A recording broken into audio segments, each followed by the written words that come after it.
ఇంద్రజిత్తు ప్రయోగించిన దివ్యాస్త్రాలకు వానర వీరులు రామలక్ష్మణులు పడిపోయి ఉన్నారు.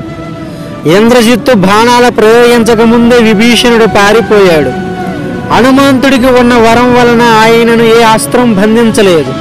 విభీషణుడు హనుమంతుడు కలుసుకొని తన వీరుల్లో ప్రాణాలతో ఉన్నారా లేరా అని యుద్ధ భూమిలో కాగడా పట్టుకొని వెతుకుతూ ఉండగా వాళ్లకు జాంబవంతుడు కనిపించాడు. అప్పుడు విభీషణుడు, జాంబవంత, నీకు స్పృహ ఉందా? నేను మాట్లాడుతుంది నీకు అర్థమవుతుందా అని అడిగాడు. అప్పుడు జాంబవంతుడు మెల్లగా కనురెప్పల పైకి ఎత్తి ఇలా అన్నాడు, నాయనా, నీ కంఠం చేత గుర్తుపెట్టానయ్యా, నువ్వు విభీషణుడివి కదా, హనుమంతుడు ప్రాణాలతో ఉన్నాడా అని అడిగాడు.